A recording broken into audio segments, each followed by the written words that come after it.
The following program is presented with closed captioning available. This is a service of Maricopa College's television, Channel 115.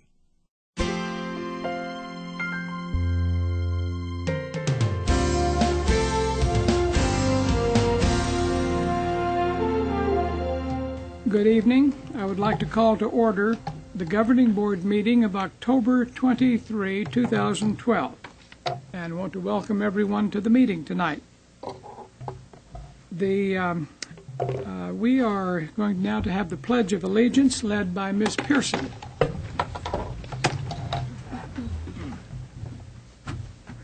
I pledge allegiance to the flag of the United States of America and to the republic for which it stands, one nation under God, indivisible, with liberty and justice for all.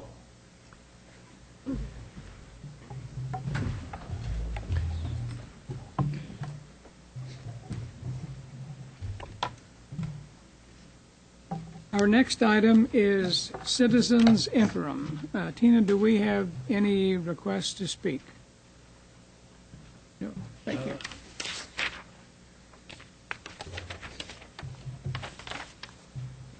And the next item is Community Linkage. We have Governing Board reports.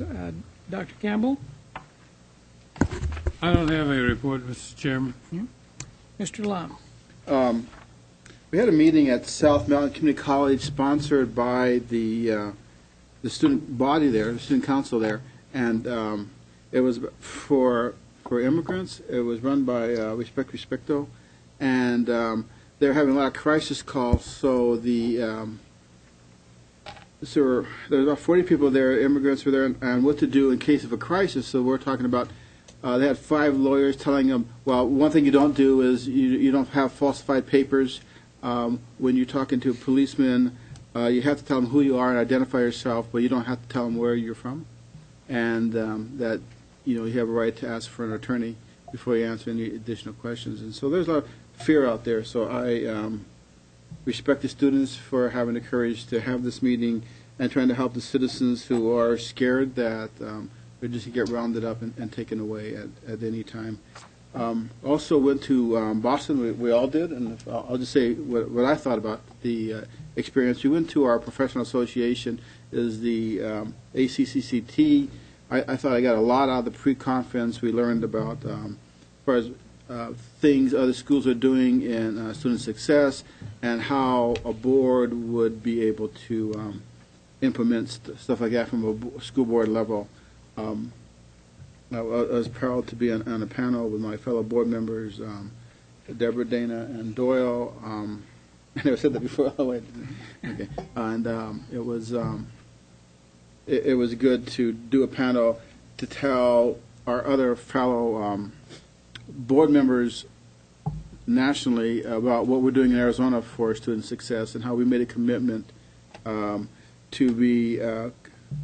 have student success here in Maricopa County. I wasn't able to attend the meeting of African Americans because at the same time of our panel, I did attend a meeting of Latinos, and there we discussed issues on student success. We discussed asking ACCT to renew their commitment to supporting the DREAM Act. And overall, I think it was worth my time and effort. Thank you. Ms. Pearson? I want to chime the same sentiment with the trip to Boston. It was incredibly inspiring to be there and to hear from what was his name? The astronaut? Oh, gee. Well, anyway, for me, it was a really special experience to get to be there for one of the speakers who was an astronaut on the last shuttle flight. And he was a community college student and a gearhead. And he said that he didn't get to go on 2 space shuttle flights because of his PhDs and any of the thing. It was because of his mechanical experience that he learned at community college, because he needed somebody with his expertise in that area or the mechanics of what they were doing on the space station and with the Hubble telescope on the 2 different missions. And he just really incredibly encouraged me that that's why we do what we do. That's why we're here. We listened to his life and what he did from someone who never would have dreamed of going to college and become a PhD. And so many times when people go to community college, they forget where they started. That's one of my pet peeves.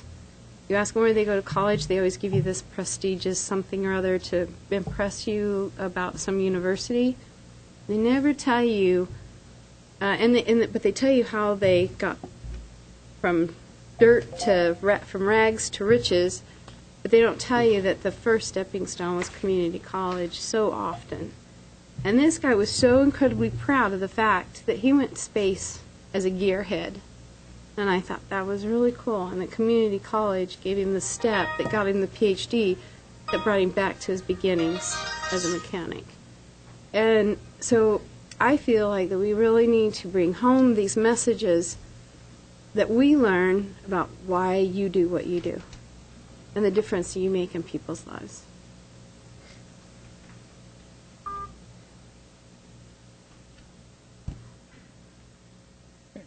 Mr. Sarr?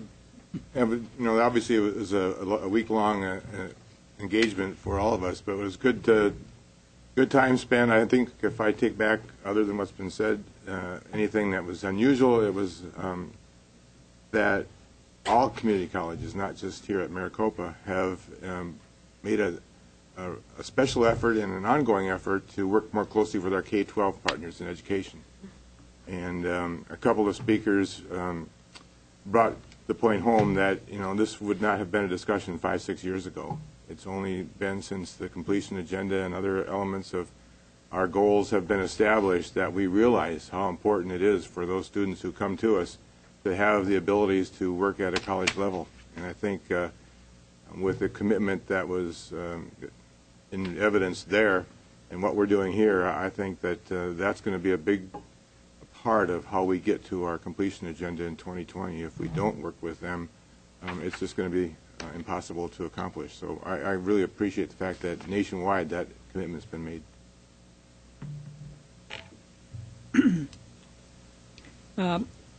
We were honored with 2 awards during that meeting, and we're going to have a presentation of those when the Chancellor gives his presentation tonight. We look forward to that.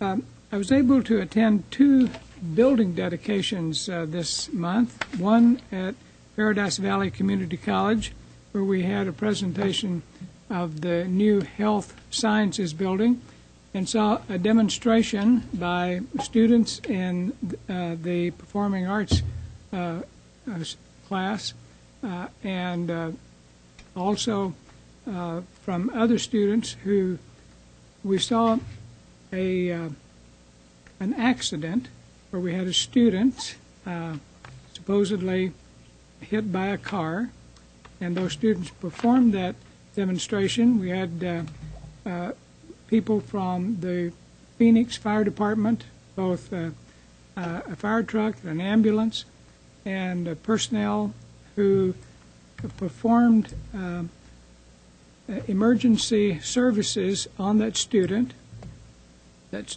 subsequently took the victim to the new Health Sciences Center, and we saw a demonstration of emergency services personnel and nursing personnel who attended to the victim.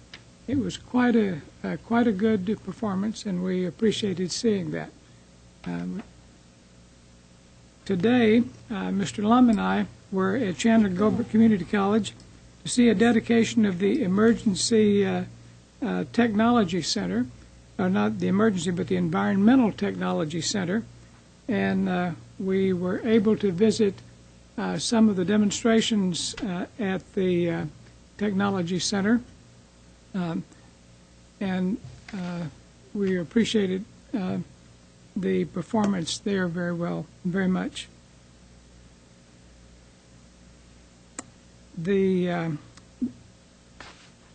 The next item on the agenda is the internal community, and I want to announce some substitutions among the CEC tonight. Maggie McConnell is sitting in for Lee Combs, our legal counsel. Steve Cresswell is sitting in for Vice Chancellor George Kakajian. Janet Langley is sitting in for President Gene Giovannini at Gateway Community College. Greg Rogers is substituting for Dr. Irene Kovala at Glendale Community College. Brian Tippett is substituting for Dr. Ernie Laura at Estrella Mountain Community College. Cassandra Kakar is sitting in for Anna Solly at Phoenix College. And Kim Granio is sitting in for Deborah Thompson, the Vice Chancellor for Business Services. We welcome all of you to the meeting tonight.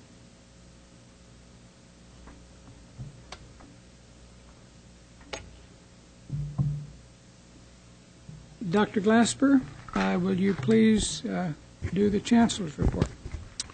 Thank you, Mr. Burke. Mr. Chair, members of the board, it is my extreme privilege this evening to comment on the 2 awards received at ACCT last week.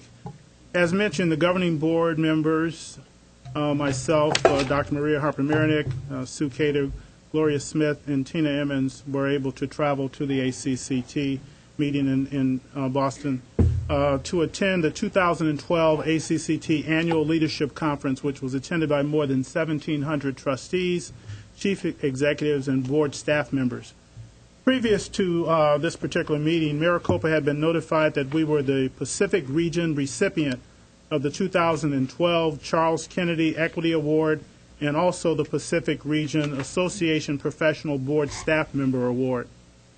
The Equity Award recognizes exemplary commitment by a community or technical college's governing board and its chief executive officer to achieve equity in the college's education programs and services and in the administration and delivery of those programs and services. The Board Staff Member Award is presented to a board staff member in recognition of exemplary service to a board. On Friday night, we were pleased to learn that Maricopa had won the National Equity Award and that Gloria Smith was a recipient of the National Board Professional Award. The trophies.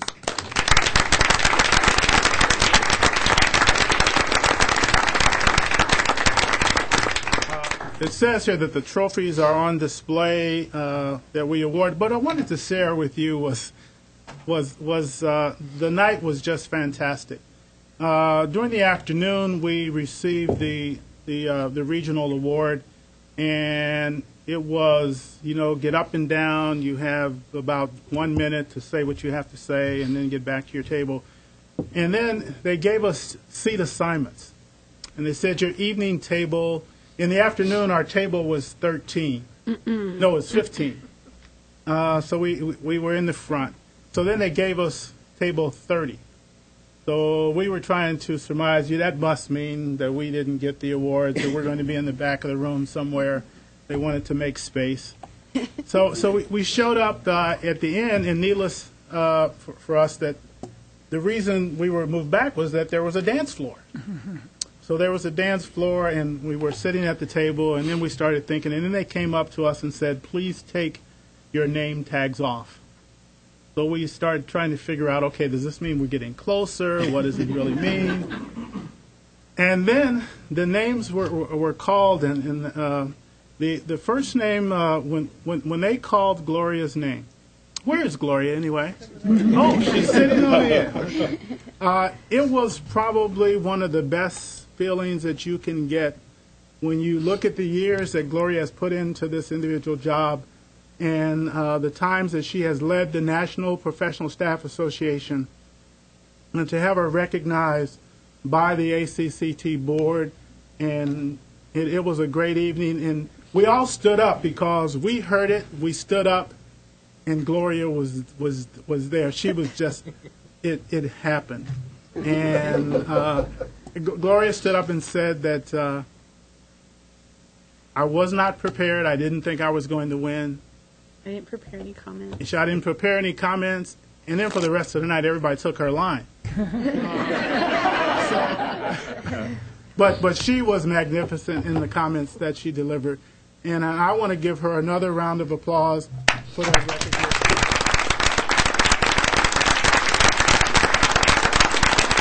Gloria, where are the awards? Right in front of you. Oh, they're here. Okay, let me tell you, I'm looking over for them because I'm expecting them to stand up. Today, all 4 awards were in my office. And I looked later this afternoon, and I only saw 2. And I said, and I knew Gloria had them, and I went into her and I said, Gloria, can we make sure we got all 4 awards down to the room? And Gloria, I'm gonna tell this anyway. Gloria says, I have mine.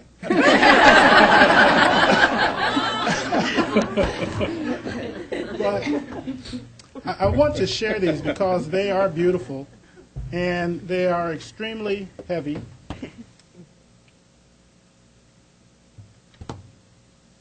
This is the Pacific Region Award for Gloria.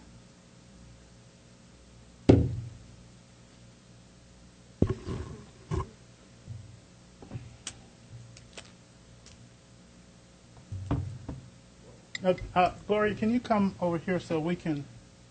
But I'm ready to cry.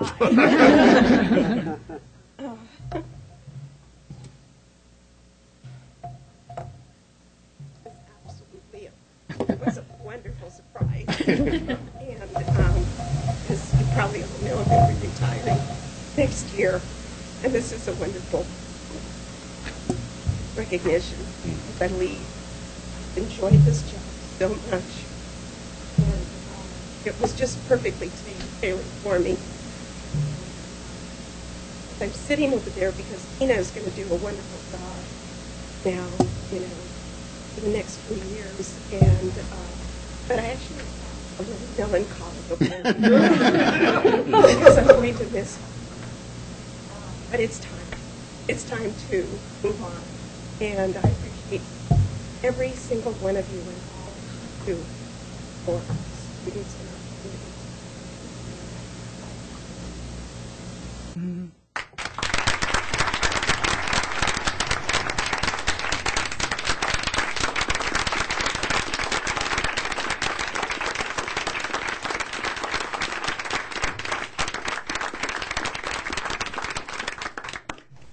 And to cap it off, we received the Regional Award for Equity, which is a shock. Which is a shock because we're from the state of Arizona. You were said earlier, right? This is And Mr. Burke gave a excellent summative statement that we represent all in a portion of what's best in Arizona. That was it. So,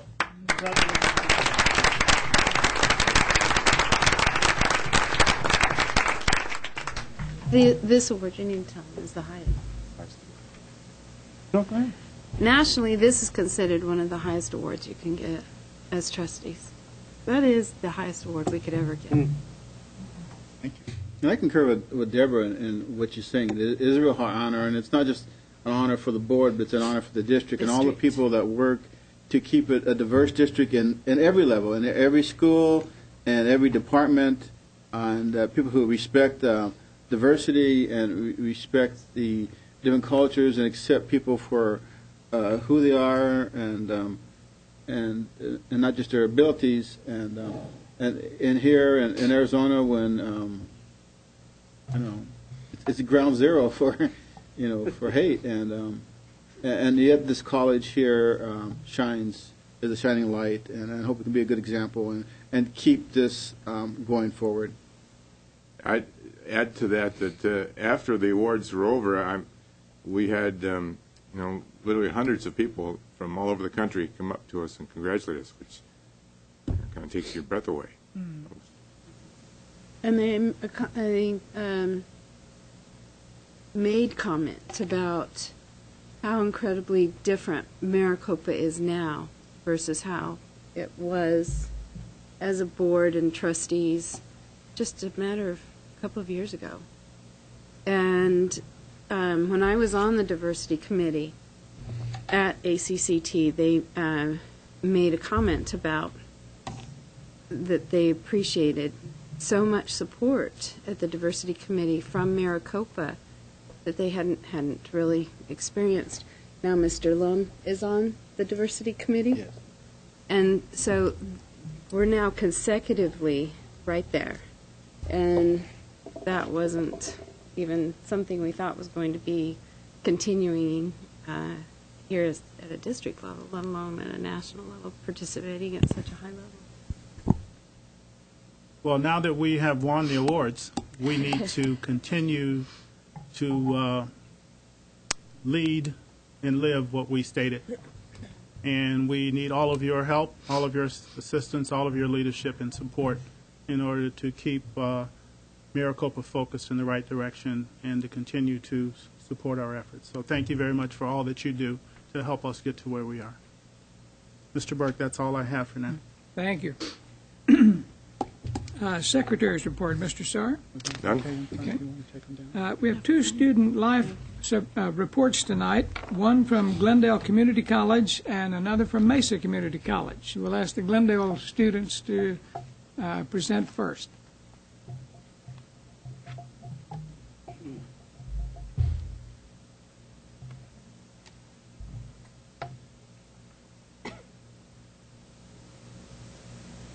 Hello, good evening, Chancellor, Governing Board members, MCC presidents, and all those who are here tonight.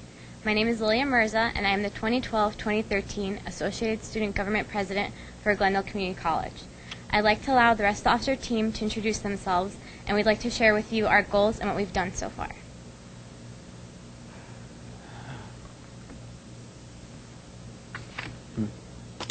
Hello everyone, because my name is Robert Moreno, and I am the Vice President of Associated Student Government for the 2012-2013 year. Because this year, I, along with members of Associated Student Government, are working closely with the club's Students of Success to help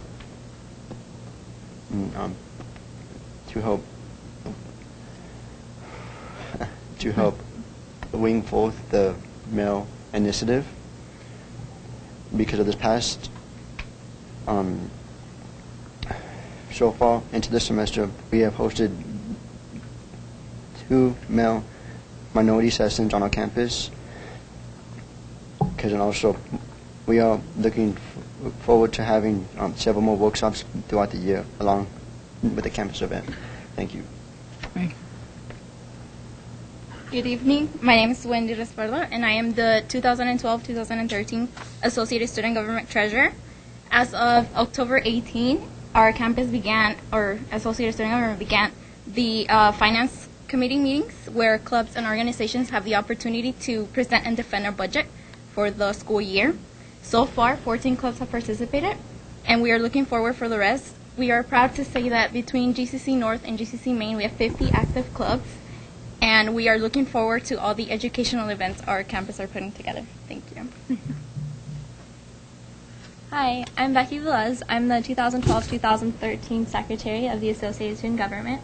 And as you all know, as of July 1st, 2012, the Maricopa Community College District has been tobacco-free and smoke-free.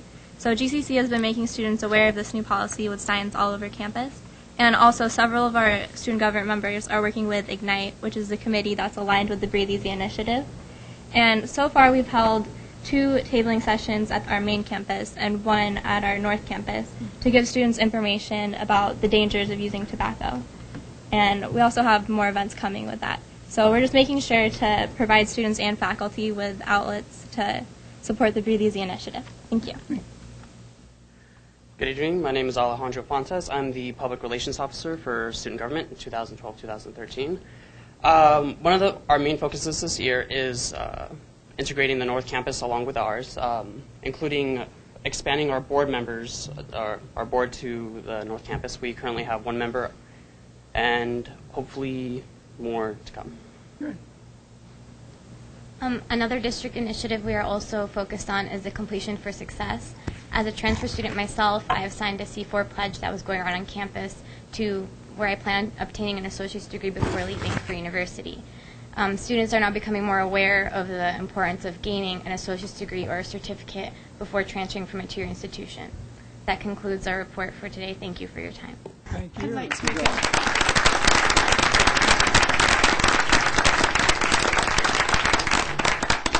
I'd like to make a comment to Robert. Yes. Hello. Robert, thank you for having the confidence and trust in us to come and speak today. Oh, it's okay. No problem. Thank you. Right. Thank you.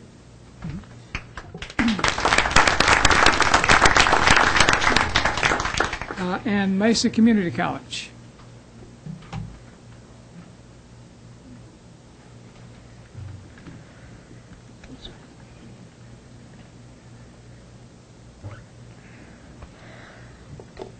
President Burke, governing board members, Chancellor Glasper, members of the CEC, members of the audience. My name is Andrew Kuhn. I'm the president of ASMCC, also known as the Associated Students of Mesa Community College. My name is Raymond Areco. I'm executive vice president and senate chair of the Associated Students of Mesa Community College. Our third board member is Xavier Major. He is our vice president of communications, but he has class tonight, so that's why he's not with us. Good for him. So some of the accomplishments from 2011-2012 was we held a student forum on gender identity inclusion in the MCCCD policies, which some governing board members attended. We wrote Senate resolutions opposing the tobacco-free policies as well as guns on campus. We also initiated an emergency food coupon program, which allows students in need of a good meal to come and get a certificate from us to get a meal from the cafeteria, as well as purchase water filtration systems for campus and 40 recycling container bins that can be broken down easily and set up for our events. Our 2012-2013 goals are the usual: increase student involvement, which is we're always trying to do, advocate for student issues, the whole reason we're here, and to facilitate a student court. Our awareness campaign, we've been branding it. Represent is our title. We've also done a lot of sandwich boards and things like that on campus. Past volunteers, we volunteered in our Veterans Fair. We did some Red Mountain. We also did a event on campus with our events programming council to raise awareness that we're actually there.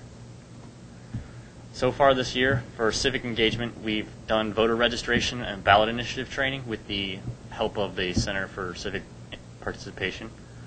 So we did a series of candidate forums on higher education in the beginning of October. We had a great turnout for candidates. It was very informative. We have had president debate viewing events. We did some debate fallacies, things like that. And we're also having an election day event on campus. So every year we try to attend a few conferences in order to build our leadership skills. The first of those is our Executive Officer Retreat in Prescott, where the executive board members come together and we create our goals throughout the year. We build group cohesion. We learn how to work with each other. We then attended a district-wide student life and leadership retreat in Prescott. And then we attended very recently the National Leadership Conference on Student Government in St. Louis, which is an amazing conference full of student governments from all around the country. They limit it to 200 students. So we get that interaction, but it's just an amazing conference, and we learn so much from that and take so much, and then we get really, really, really excited about it every year, and then come back with so many more ideas that we'll soon implement. All right, what's ahead? Right now we're working on an online archive system to help with the transparency in our organization. Hopefully we'll have students will be able to have access to any of the documents that come from any of our organizations on campus through ASMCC. We are also in November holding a transfer fair for students, and we are now planning a high school leadership conference on our campus for high school students, and above that, many other things. Mm-hmm. And then just to touch up on some of the improvements from last year, we've had a lot more student input this year as far as our student senate goes. Our numbers are up from about 20 average attendance from clubs and independent senators to an average of 35 this year. Right. So we're getting a lot more student input as far as what ASMCC is doing, and we're a little bit more in line with what the students want this year than we were last year. Can you talk a little bit more about the transfer fare? The transfer fair, on our campus, we weren't able to have our transfer fair as many of the campuses have had. So we took it upon ourselves to contact schools, bring them into our campus, and just let them know that there's more than 3 options in the state of Arizona. Mm-hmm. And that's all we have. Thank you for your time. Thank you.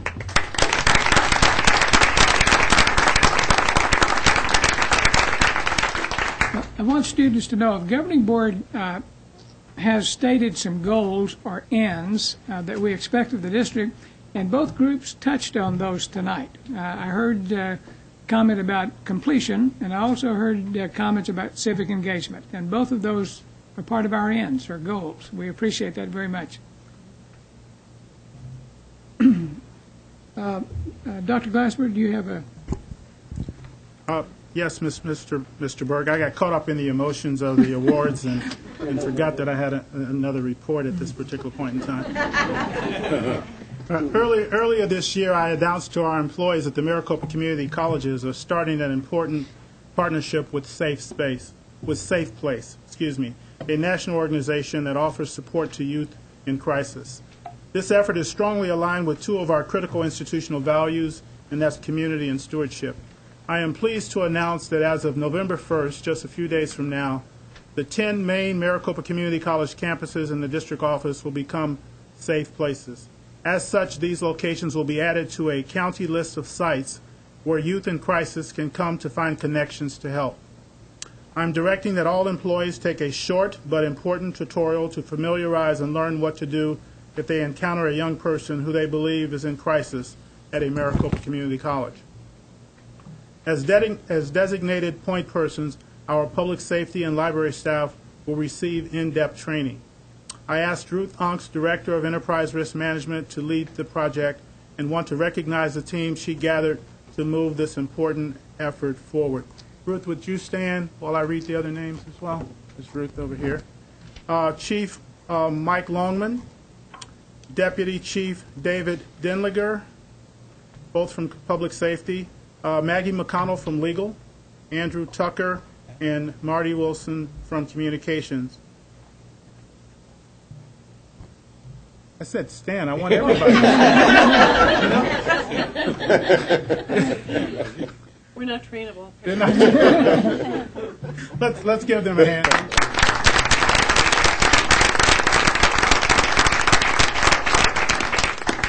I also, and a special thanks to Mike Bryan from Employee and Organizational Leadership, who built the tutorial and developed the training video. I'd like to now introduce Faith Dunbar, Safe Place Coordinator for Tumbleweed Center for Youth Development, who will give you some additional information about this important effort. President Burke, members of the board, Dr. Glassberg, members of CEC, and guests, thank you very much for this opportunity to address you about the Safe Place program. As Dr. Glassberg said, my name is Faith Dunbar, and I'm with Tumbleweed Center for Youth Development. Tumbleweed Center for Youth Development is a nonprofit organization providing resources and programs to vulnerable and homeless youth here in Maricopa County. One of those programs is the Safe Place program. Safe Place is a national organization, and like I said, here in Maricopa County, it is Tumbleweed that brings it to us. Tumbleweed's vision is that every young person is valued, has a safe place to live, and the support necessary to grow and thrive. That's why we're so excited about this partnership and collaboration with MCCCD. Tumbleweed, this partnership will allow us opportunities to help additional youth as well as to expand out into the community. Safe Place is a youth outreach program designed to provide immediate help and safety for young people in crisis. But what does young people in crisis mean? When we do outreach and education, we let kids know if they are the victims of physical, mental, or sexual abuse at home, they could come to us for assistance, as well as youth who have been abandoned, kicked out, and who are homeless.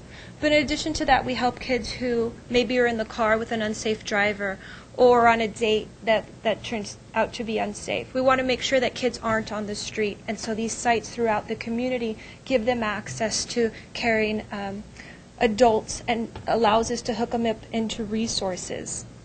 No matter what the reason, Safe Place reaches out to youth to make sure they can access this help safely at any time, day or night.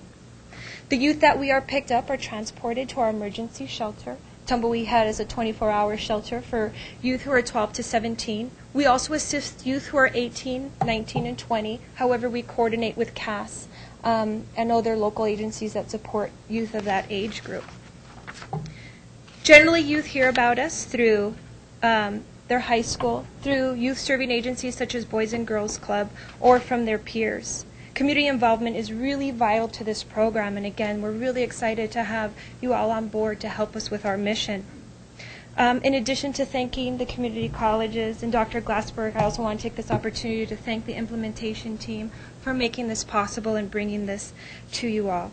If you have any questions as it is rolled out into the schools or you need additional assistance, please feel free to contact me. I'm available. Ruth Unks has my contact information. Mm-hmm. Thank you very much for your time this evening.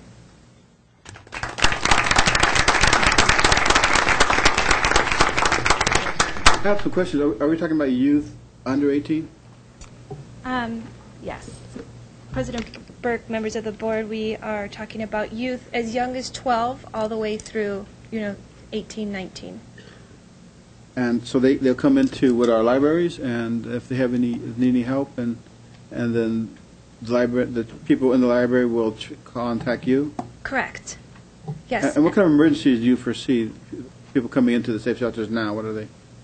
Well, given our experience, what we generally see is that youth are accessing locations that they're already familiar with. So it'll be most likely, again, given our history, youth who are already on the campus. Let's say they're younger students, 17 and 18-year-olds, or possibly students who have connections here. A lot of times we're seeing the youth who have been kicked out, who are locked out, or who are homeless. That's the majority of the youth that we're assisting currently in Maricopa County. I have a question. If a youth came into a library, would the youth recognize a sign? How do you publicize the agency to youth?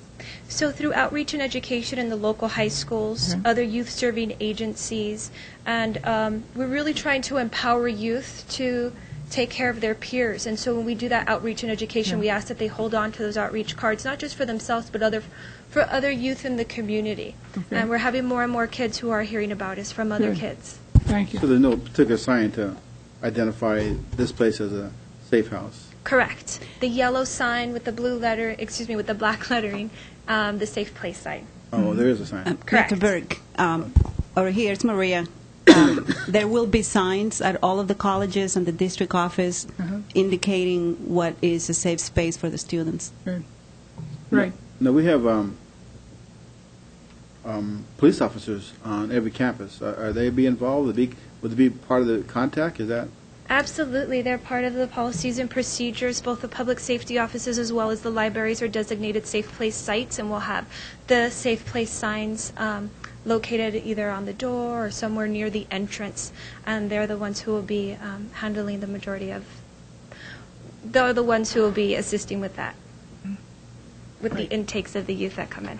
And you have the facilities for homeless people?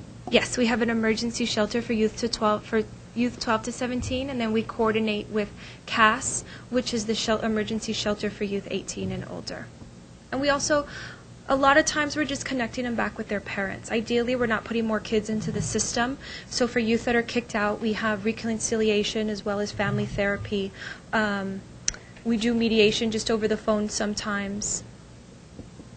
Does that answer your question? Yes, it does. Okay. And do you have emergency overflows if you're full? Are you full? I mean, I know with domestic violence, sometimes all the shelters are full and nowhere to go. We are the only shelter, unfortunately, in Maricopa County for youth that age, and ultimately we won't turn a kid away. So we have the opportunity to, we have 10 beds. We're able to have up to 2 more kids on cots, and then if we are full, we coordinate with other agencies, JAG, Mayfield, depending on the youth situation. We can place them there for up to 23 hours. Thank you.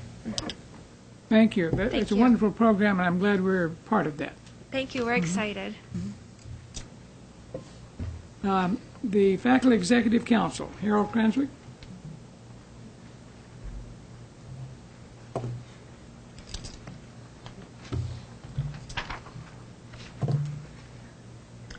President Burke, members of the governing board, Chancellor Glasper, members of CEC, and guests.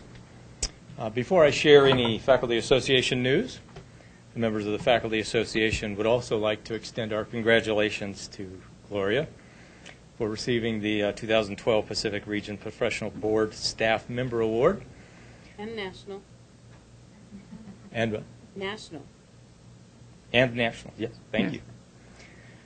Gloria has been a joy to work with for the faculty and a very good friend to us. So we wanted to express publicly how much we feel she richly deserves this award, and we are delighted on your behalf that so many people are aware of you and the contributions you've made to this district. So our congratulations, and you can continue your melancholy. On another note, the Executive Council of the Faculty Association has asked that I read the following statement to the board. The Faculty Association would like to express unwavering support for the Chancellor's recognition that the federal Deferred Action for Childhood Arrivals policy allows our district to provide a pathway for hundreds, if not thousands, of students to access the educational opportunities we provide. We believe this is an essential investment in the future of our county, state, and nation, because an educated community is essential for economic development and a robust democracy. This policy directly aligns with our district's mission and commitment to access and diversity in higher education, which are essential for expanding economic opportunities for our students and our community. And finally, as I indicated to you at a previous board meeting, the Faculty Association has decided to use some of our allotted time to provide an opportunity for faculty to share some of the good work that is going on in our district. Tonight, I am pleased to share my time with Ms. Julie Knapp of Scottsdale Community College, who is president of the Heart to Heart organization. Julie is program director for SEC's journalism program and advisor of the Scottsdale Chronicle, SEC's student newspaper. In 2010, Julie was named SEC's Journalism Professor of the Year. And in January of 2010, she and her newspaper staff founded Heart to Heart, a one-of-a-kind district program that reaches out to some of our SEC students who need a little assistance to stay in school. Ms. Knapp will acquaint you with the Heart to Heart organization and the good works being performed. I give the floor to Julie. Thank you. Thank you. And thank you for letting me speak to you tonight, board and members and all of our presidency. I want to just talk to you very quickly about Heart to Heart and some of the things that we have been doing so that you can kind of understand. You can tell I am a Mac user. Here we go. And yes, it is. Help is on the way. Okay. What I'm looking for, and it's not showing up, but maybe I can get it in alternatives, is a PDF.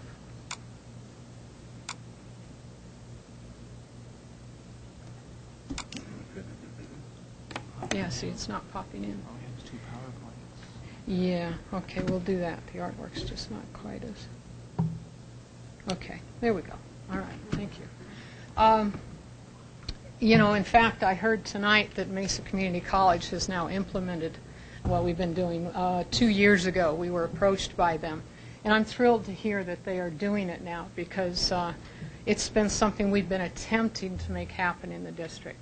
What Heart to Heart is the ability to reach out to students to keep them in school. Basically, we found out that one of the things happening with our students was that some of our most dedicated students, in order to stay in school, were going hungry. You know, these are the people who are willing to give a lot up to be there.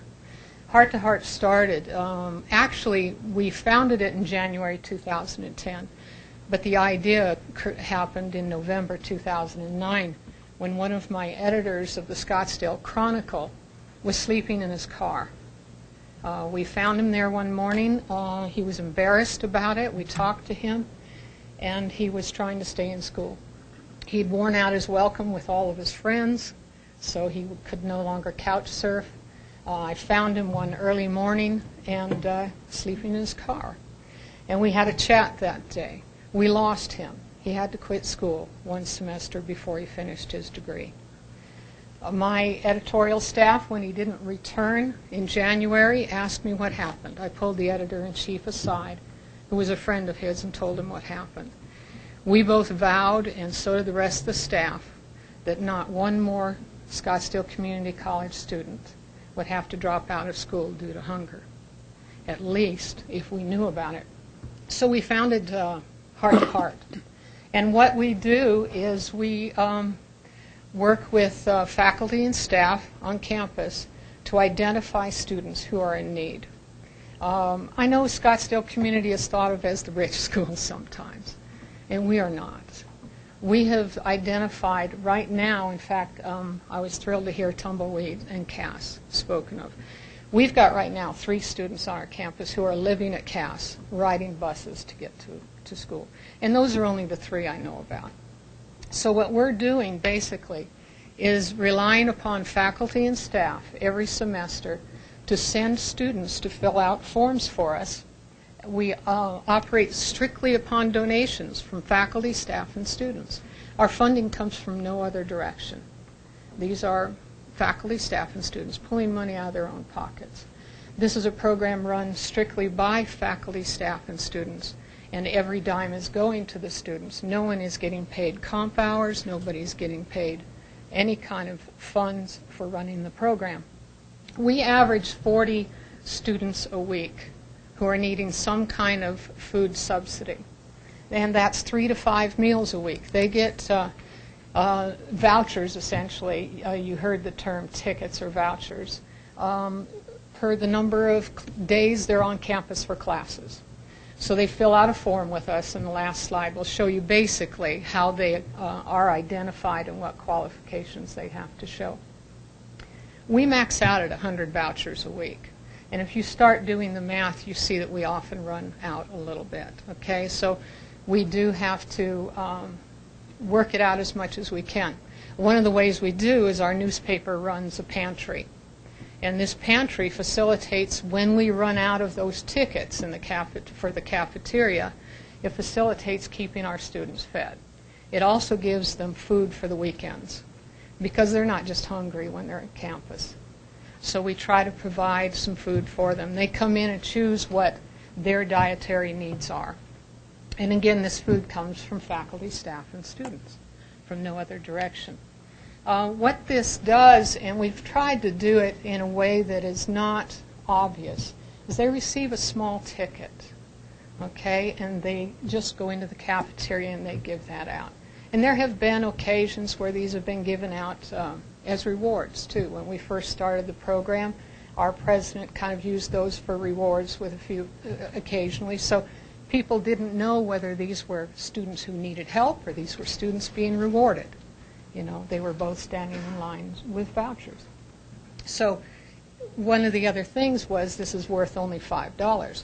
It got our cafeteria to act upon that. We now have meals, good meals, for only $5 that has benefited the whole campus through that process. Okay, it's not just for our students. The only things they have to do to qualify is obviously they have to show a lawful presence in the United States. They have to do this to be a student anyway. So if they're an SEC student, they're qualifying for that. They have to show a need, and they do this through their FAFSA and showing a need that way. They also simply write on there what their need is. And we have, probably about a dozen students a semester who just need assistance till their financial aid checks come in. And they're honest enough to say, I just need it for 3 weeks. I just need it for 4 weeks. They care enough about the program that they step away when they don't need it anymore. They provide a class schedule for us so that we can see how many days a week they need it. They're approved for vouchers anywhere from 1 to 16 weeks for a semester, and then they're reviewed again the next semester. So it's a program that we are trying to grow. Once we build financing, we want to move into also helping them with bus passes. maybe scholarships at some point to assist them. Right now, we're keeping them fed. We are finding, like I said, these are our most dedicated students. When you consider they're living in their cars, they're going hungry on campus just to get a college education, then you understand what they really feel they need to get in their lives, what they need to achieve. So I want to thank you, and I want to thank Dr. Gaylor for supporting this program. You know, it's been a tremendous effort on from our faculty and staff, from departments who have assisted us, and from our administration. It's been a huge support. So thank you. Thank you.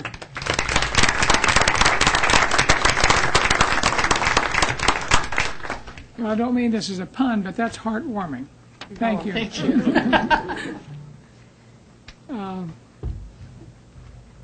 Let's see, the employee group reports, Cecilia Quiros, PSA.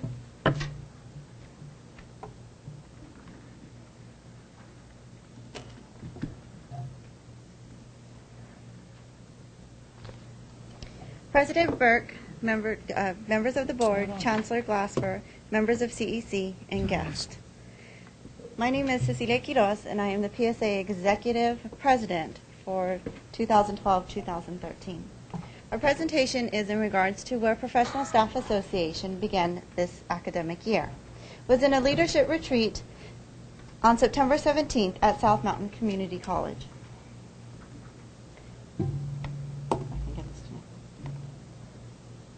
First, I would like to introduce our executive board for this year.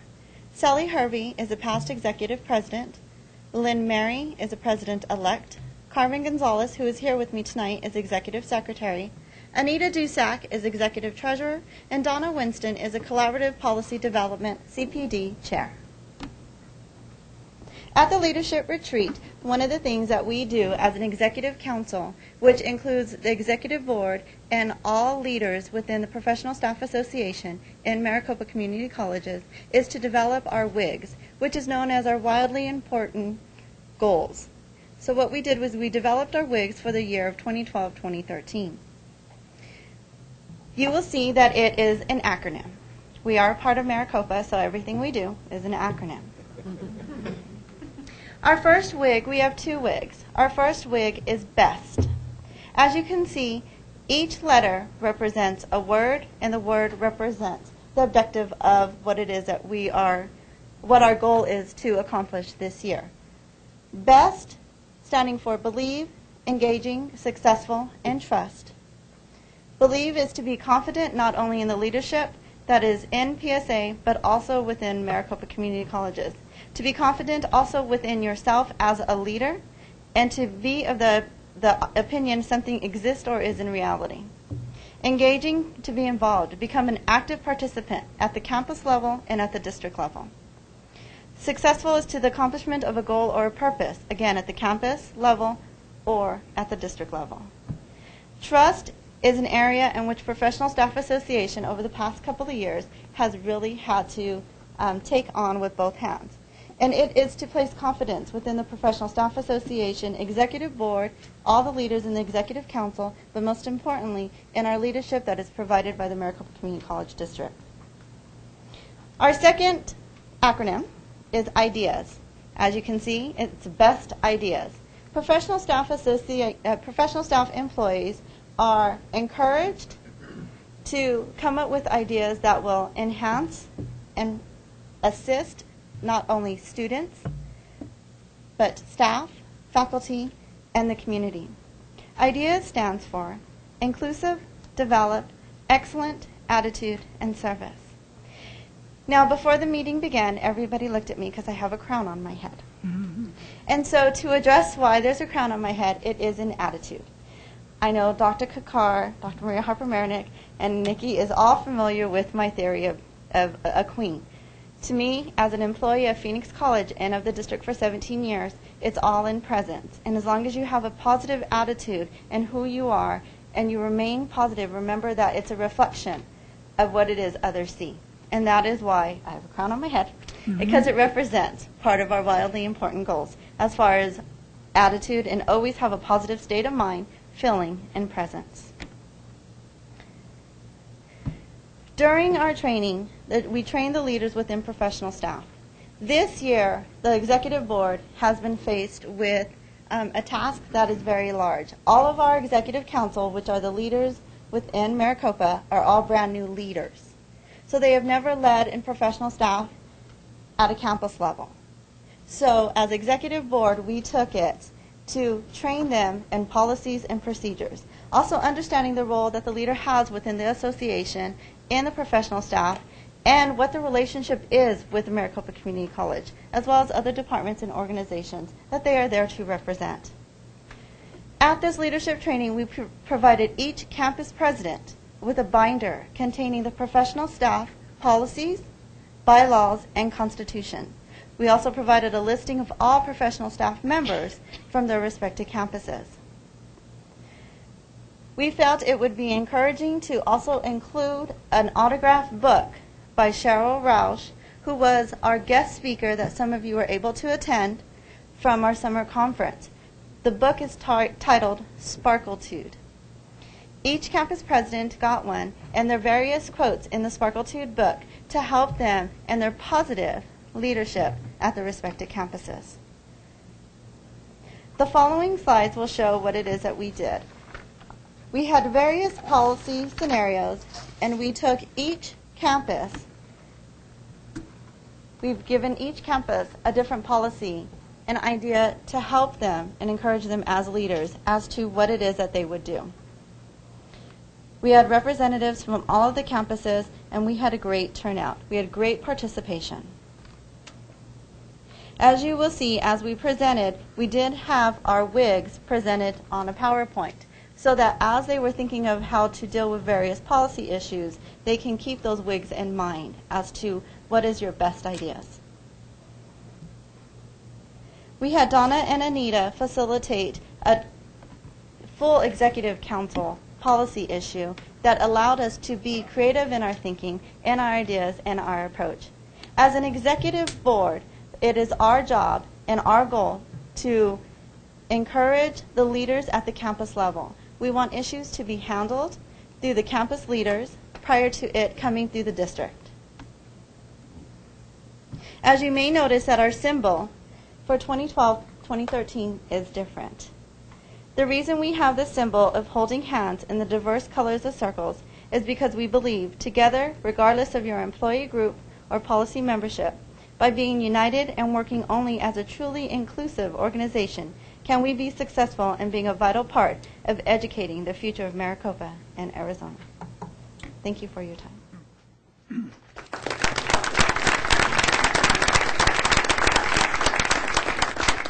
Thank you, Ms. Quiroz. Staff are greatly important to the operation of the district. We appreciate what you do. That was a very good report. I see Phil Jallowick in the audience. I don't have your name here. Phil, do you have a report tonight? Please. Mm-hmm.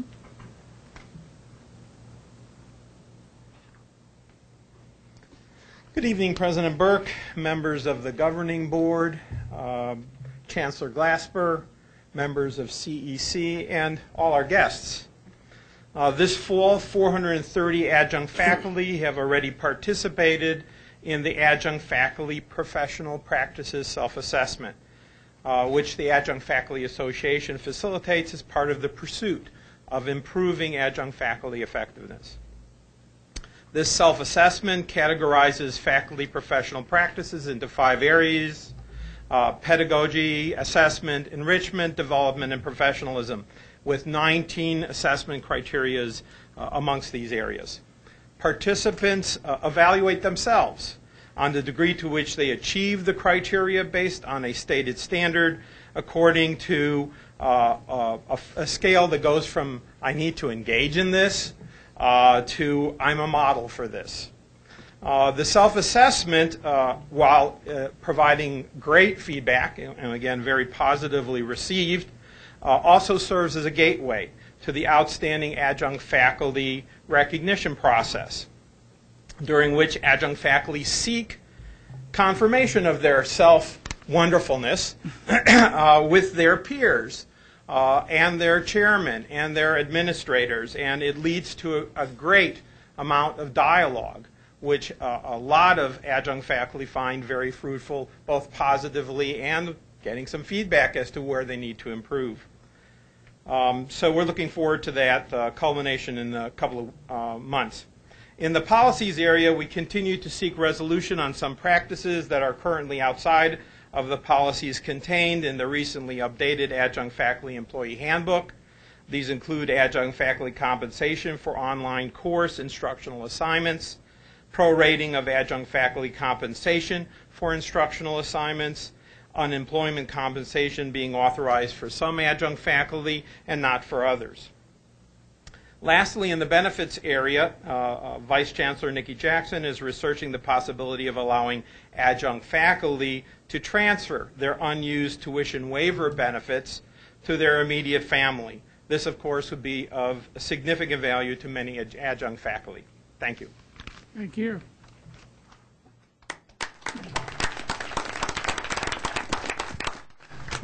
I have two Vice Chancellor reports. First, Ms. Nikki Jackson.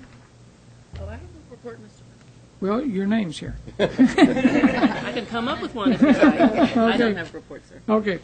And then Maria Harper Meriden. I do have a report.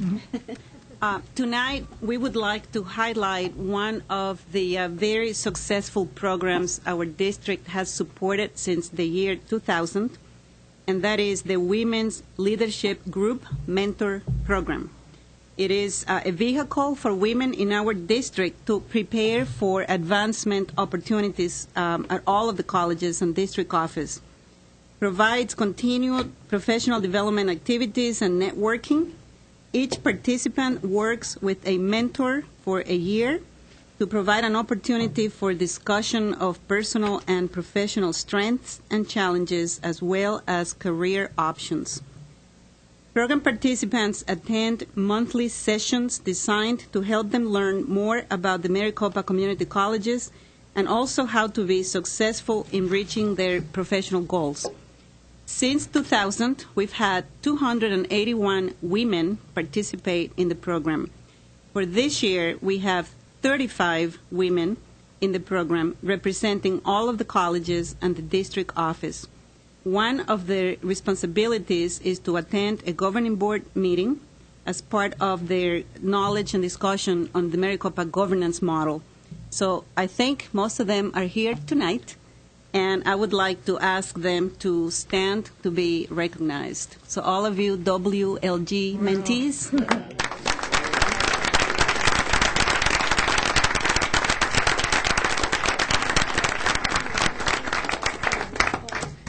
Thank you for coming tonight. I will remind us that the program is planned and implemented by a group of volunteers from the colleges and the district office. It takes a lot of time and a lot of work, and we thank them for their commitment, and we thank all of the college presidents and vice chancellors for supporting their time. And I believe we have 3 of them here tonight, and I would like to have them also stand to be recognized. Sue Tavakali, Joni Grover, and Almitra Walker. Thank you for your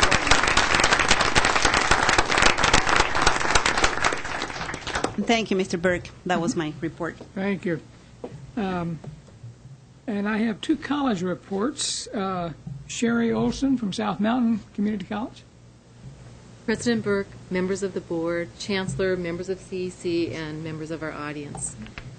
On September 5th, an anonymous piece of graffiti was discovered at South Mountain Community College main campus. The wording of the graffiti indicated that an act of violence would occur on Tuesday, September 11th at our college. Our South Mountain Public Safety Department immediately began work with the Maricopa District Public Safety Office and the Phoenix Police Department to address this threat. What transpired was a textbook example of inter-college collaboration and support, and a tremendous example of the One Maricopa philosophy at work. At this time, I'd like to introduce to you Michael Longman, Maricopa District Public Safety Chief, and Craig Emanuel, South Mountain Public Safety Commander, to give you a quick look at how we responded as a team to this event that could have been very tragic for us. And I'd like to publicly thank Craig and Michael and all the police officers from across our campuses that volunteered to be with us during the week of 9/11 to just put extra patrol out and to make our campus feel extremely safe. And fortunately, we had no acts of violence during the week of 9/11. So I'll turn it over to Craig. Thank you, President Olson, members of the board, and guests. This was a wonderful opportunity for the public safety to work in Maricopa One philosophy as a whole, as a recently centralized department, and to respond to this very credible threat that we found on September the 5th.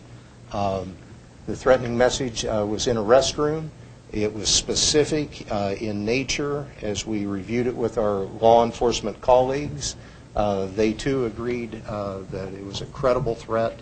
It was specific to a specific building and for a specific day, which required a response. On September the 7th, the students and employees notified the threat by email. We communicated following our notification protocols to our community partners, to our collegiate environment. Our president sent out an email following it up on September 9th and September 10th. On September 8th, the emergency communications system was tested at South Mountain to make sure that we were prepared for this event or in all contingencies. Everything was worked wonderfully during that test event.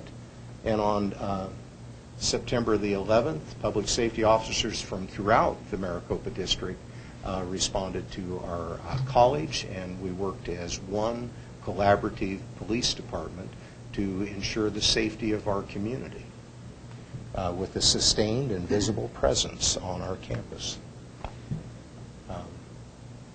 Our president developed talking points, sent out emails to our community to assure them of their safety throughout this event. Our students felt safe. They communicated the response that we had prepared. An initial debrief of this event and response was then held on September 13th, discussing our strengths and opportunities to be more successful in the future. This is a photograph of an officer patrolling on that day. Our campus continued its operation. Our students went to class. Our classes met. Our attendance was full, and we had a very successful day, minimizing any threat level to our campus. Our staffing levels in the future certainly could be looked at to ensure the adequate staffing on a district-wide basis to respond to long-term events. We were able to sustain this event for one day, but working in concert in whole is the only way we were able to sustain this event.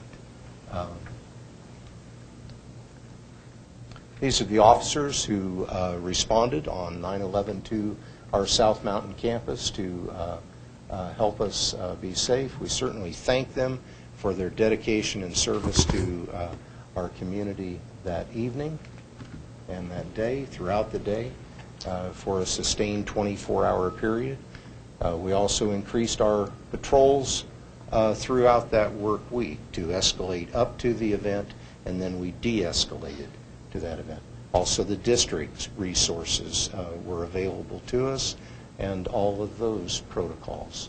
Chief Longman and Deputy Chief Denlinger were both present during that event. Special thanks to those officers and public safety staff members. Thank you for your time in this brief explanation.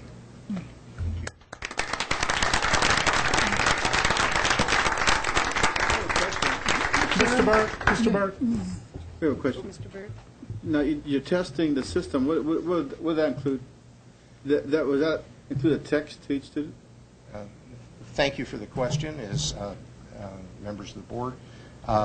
The system is a multimodal system. It runs through our computers, and so every phone on campus rang. All of the call boxes on campus had the same message communicated, which was a test message. We have a menu that we can pull down for any event, or we can free text it. In this case, it was a test message to make sure that the system was audible and that all parts of our campus heard that message. We also ran a text message to all telephone subscribers that this is a test of the test message system for emergency alerts. It was a collaborative effort with Dr. Olson's crisis management team at South Mountain College and District Public Safety. And in fact, I think the three of us probably talked all weekend on, what's the right message to convey. We believed that there was a credible threat, but we still thought it was safe to conduct business as usual. So again, it was a very collaborative effort. It was a message to share with the community that there was a threat. We didn't hide anything from them, and then we tried to assure them that we were addressing it appropriately. You guys did an awesome job. Okay. Dr. Glasper?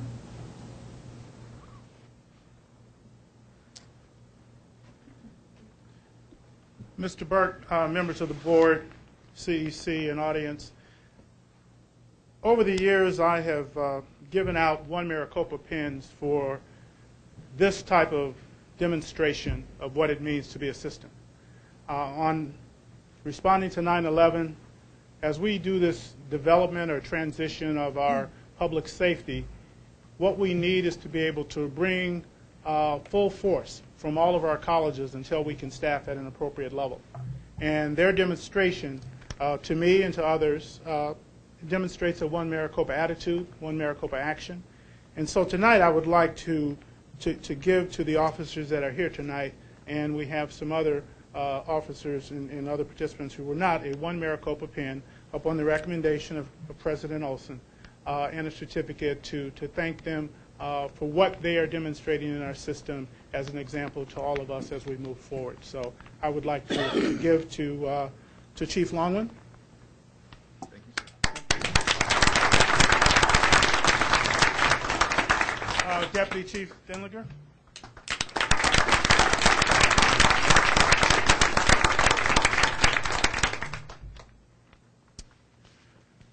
Commander Manuel.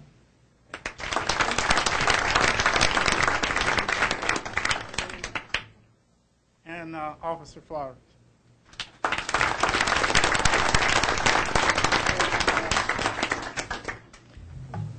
Thank you.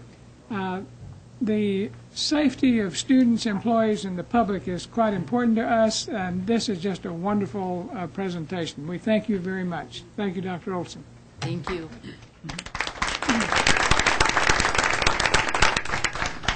The next report is from Dr. Brian Tippett from Estrella Mountain Community College. President Burke, members of the board, members of CEC, audience, I'd like to ask Dr. Clay Goodman and colleagues to come forward who will give a presentation on the Arizona Sun Corridor Get Energy Consortium. Dr. Goodman. Thank you, Dr. Tippett, President Burke, members of the board, Chancellor Glasper, CEC. Happy to announce that Estrella Mountain led a consortium of 4 other colleges and received, was awarded one of the trade adjustment, and this is a long name, Trade Adjustment Assistant Community College and Career Training Grants for a total of $13.5 million. To summarize the application, what we want to do with this grant is provide a comprehensive strategic approach to strengthening and broadening the region's talent pipeline that addresses the skills gap and needs of Arizona's growing energy and mining industries. You can see the logos on the slide. We have 5 different colleges and 8 major employers within the state.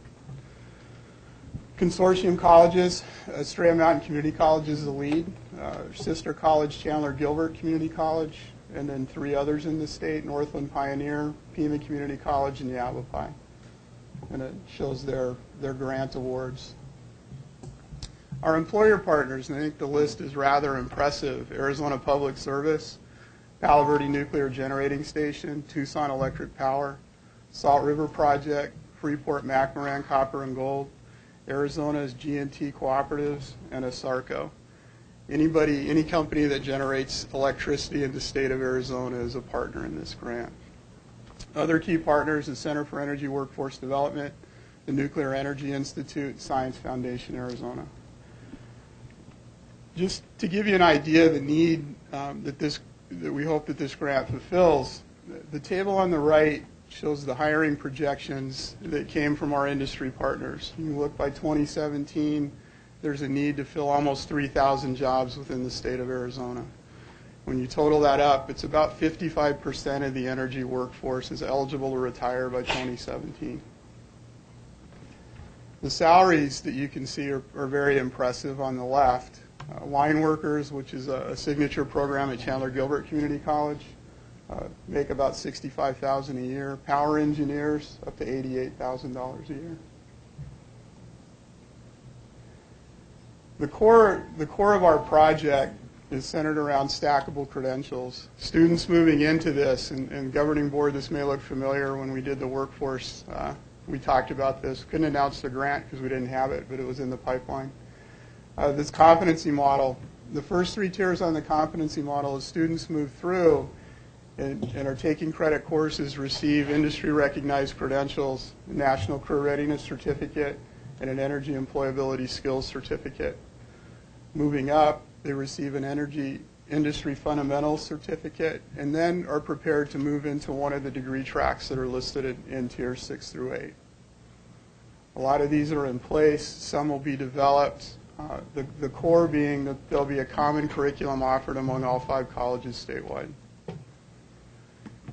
This slide's a little busy, but I think it's important to show you that this is a multi-tiered approach. To fill those 3,000 jobs, we need to look at multiple market segments. The core of the grant, with the trade adjustment assistance, is looking at those workers that were impacted by trade, that have lost their jobs.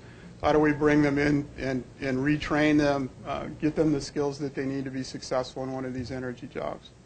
Other markets include veterans and high school students, among others. Everybody moving through this pipe receives the same common core and then moves into one of the degree tracks and hopefully into one of the jobs within Arizona. We were very fortunate a week ago Monday to host Secretary of Labor Hilda Solis. And she came to campus and officially announced the grant. Dr. Harper Marinick had the opportunity to meet with the Secretary. It was a great opportunity, and one of the comments that she made, of all the visits she's done to colleges who've received this grant, it was the first time that all the industry partners and all the colleges were in the same room. And she found that very impressive. So with that, thank you. I'll take any questions. Questions from the board? Awesome job. Thank you. I'm curious, is this a 2-year program, or do some of them require more years for training? The degrees are 2 years. Mm-hmm. It's a 3-year grant program. The 4th year of the grant is for evaluation. Okay. But a student can complete from start to finish in a couple of years? Is that provided they're able to not have any developmental coursework, but if they start with 100 level, they can finish within 2 years. Great. Great. Thank you. Thank you.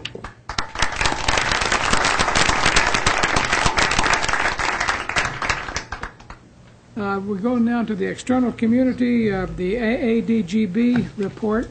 The Arizona Association of District Governing Board members will meet on November 8 here in this building, and so I'll have a report at our next meeting. ASBA report, Mr. Saar? Not any more than to remind the board members of our annual ASBA Congress coming up in December.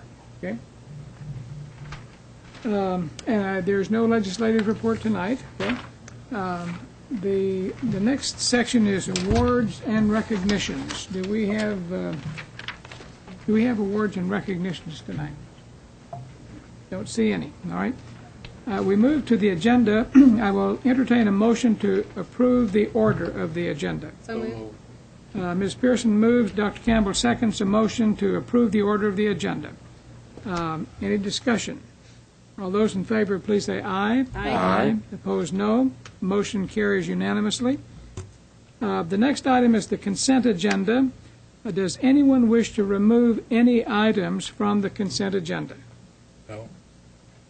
Hearing none, entertain a motion to approve the consent agenda. So moved. So moved. Dr. Campbell moves. Mr. Lum seconds a motion to approve the consent agenda. Any discussion? Yes, I would like to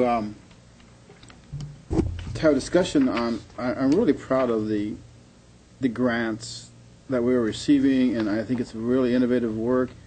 I want Dr. Bustamante to say something about the park grant that he's getting, the park grant, and maybe we can have some comments on the other two.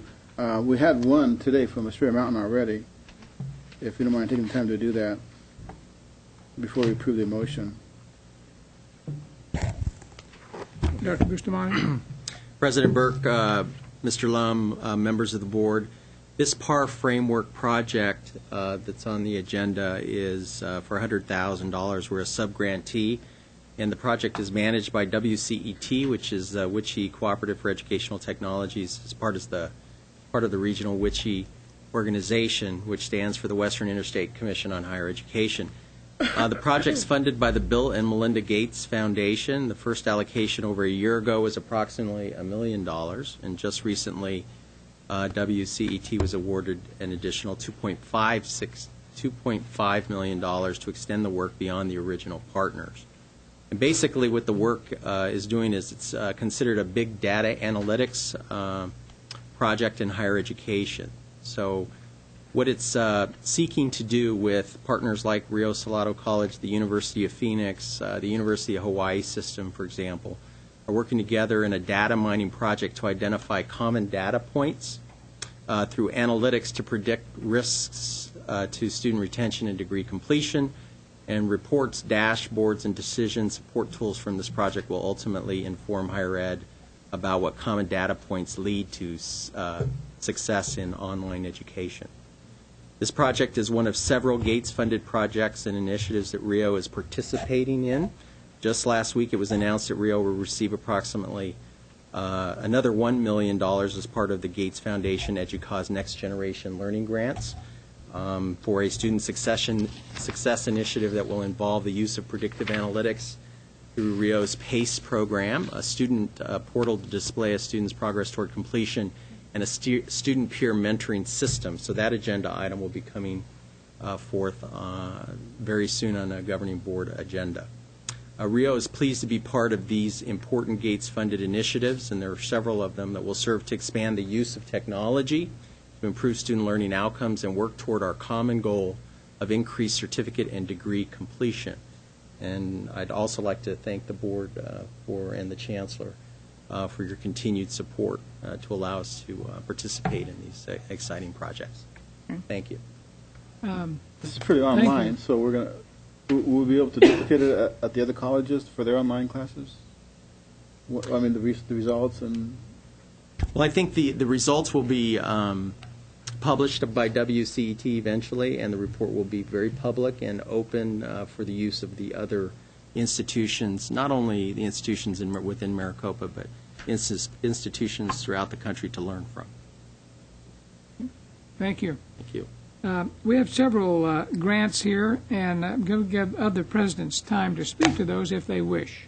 Any of the presidents wish to speak to their grants? Mason? We have two. One is the fourth year of the from Department of Education for child care, supporting students with specific financial needs. The Child Care Center has been very active entrepreneur in this regard. This is the fourth year.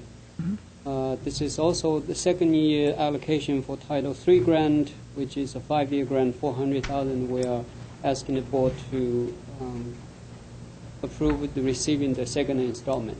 Okay. The Title III grant will be focusing on working on math, English, reading developmental areas, working with faculty. First year focus on math, second year on English and reading on the third year. Good. Okay. Any others? Mr. Berg, the last one, this Maria, is National Science Foundation funding for work that we have done for K-12 teachers and students in through our National Center for Teacher Education. So it is in-service training in science and technology in the areas of biotechnology, information technology, engineering, and agri-science. It's second year of funding for us. Great. Well, thank you all for those explanations. We've talked about the consent agenda, and we're thinking about doing something to recognize some of these items. So oftentimes we vote on those, and people don't know what they are. So in the future, you may hear more about those. So we appreciate your sharing with us tonight. Any other discussion? All those in favor of the consent agenda, please say aye. Aye. Opposed, no. Motion carries unanimously. The next item is consideration of non-consent action items. The first is the approval of a 2012-2013 District Property and Casualty Insurance Program renewal. Ms. Granio? Thank you. President Burke and members of the Governing Board, can you hear me? Okay. This item requests approval of the district's Property and Casualty Insurance Program renewal for the 12-13 fiscal year. Maricopa renews its insurance each year on November 1st, and a comparison of the rates from fiscal year 11-12 to 12-13 are included. This year is about a 7.7% increase over last year, but our rates are still in line with the rest of the other public higher education institutions, and we recommend approval of this item. Okay. Entertain a motion for the approval of the 2012-2013 District Property and Casualty Insurance Program renewal. So moved. Dr. Campbell moves. Ms. Pearson seconds a motion for the approval of the Property and Casualty Insurance Program renewal. Any discussion? All those in favor, please say aye. Aye. Opposed, no. Motion carries unanimously. The second item is an approval of a construction contract award for the LS Building remodel for Health Sciences at Scottsdale Community College. Ms. Granio? Thank you. President Burke and members of the board, this item requests approval of a construction contract award for the LS Building remodel for Health Sciences at Scottsdale Community College. The remodel of this building includes, among other spaces, a tiered lecture hall, classrooms, clinical labs, and testing rooms. The primary funding of the project is Scottsdale's bond funds, and we recommend approval of this item. Okay. So we've had a motion, haven't we? No. No, we haven't. Entertain a motion for approval of this. Dr. Campbell moves. Second. Mr. Starr seconds a motion to approve construction contract award for LS Building remodel for Health Sciences at Scottsdale Community College. Any discussion? All those in favor, please say aye. Aye. Opposed, no. Motion carries unanimously. The third item is the approval of a consultant selection for Phoenix College Nursing Building remodel at 3700 North 3rd Avenue in Phoenix. Ms. Granio. Yes, President Burke and members of the Governing Board, this item requests approval of architectural and engineering consulting services for the nursing building remodel for Phoenix College. In 2011, Phoenix College purchased a building at 3700 North 3rd Avenue to fully house its nursing program. The building will be remodeled to provide nursing and simulation labs, classrooms, faculty offices, and support spaces. This contract will further the remodel project. The funding of the project is Phoenix College's bond funds and other capital funds, and we recommend approval of this item. Okay. Is there a motion to approve? So moved. Second. Ms. Pearson moves. Mr. Lum seconds the approval of a consultant selection for the Phoenix College Nursing Building remodel at 3700 North 3rd Avenue, Phoenix. Any discussion? All those in favor, please say aye. Aye. Opposed, no. Motion carries unanimously. The next item on our agenda are the monitoring reports. Ms. Granio, please. Yes, President Burke and members of the Governing Board, this first monitoring report is for fiscal year 12-13 and is the budget analysis report for the 3 months ending September 30th, 2012. Revenues and expenses appear to be on target for the year, and we are projecting a small increase of approximately $2.9 million when we close the fiscal year after next June. We are also happy to report that we expect to meet the required financial stability levels for the fiscal year. Great. Okay. Any question of the board of these monitoring reports? I did read a monitoring report. So I'm very pleased. I'm not sure how you do that every year as far as we look at what percent, how much in the year we're completed and how we're on target and stuff like that. I think that's amazing work, and we are monitoring it, and I do appreciate the work you do. Thank you. Okay. Let's see. Now, did you include obligation bonds in that? Not yet. You did? No, I have two more. Okay, all right. The next is the general obligation bonds. Yes. President Burke and members of the governing board, this item is a status report for the 2004 general obligation bond program as of September 30th, 2012. We have issued about $800 million of the $951 million approved in 2004, and we have spent or encumbered about $687 million of the amount issued, leaving approximately $112 million available. Bond program planning estimated that we would issue bonds about every 2 years and generally do so in the spring. We do appear to be on target to issue the remaining $151 million of the bond program in spring of 2013. Great. Any questions about that report? The next report has to do with the budget analysis report summary for the 12 months ending June 30. Correct. President Burke and members of the governing board, the final monitoring report is for fiscal year 11-12 and is the final budget analysis report for the year ending June 30th, 2012. The amounts presented are considered final and are currently in the audit process, which will be completed by December. Final revenues and expenses were consistent with projections throughout the year, as was the small increase in fund balance of about $4.5 million. We did meet the required financial stability levels for the fiscal year. Great. Okay. Any questions of that report? Thank you. Can I say something before the adjourn? Mm-hmm. Someone had said that you have to be have legal presence to attend college here. I just want to make a correction. If you don't have legal presence, you're welcome to attend, but you have to pay out-of-state tuition cost. So I just want to clarify that. Mm-hmm. Thank you. Our next meeting will be on November 13 in the Real Conference Room across the way. This is our annual monitoring retreat and strategic planning update. This is an important meeting for the board, and I think the public would be interested to hear that report also. We've established a goal for a 50% increase in certificates and degrees by 2020, and we're doing annual monitoring toward our goals, and so we encourage you to come and hear the monitoring report. This meeting is adjourned.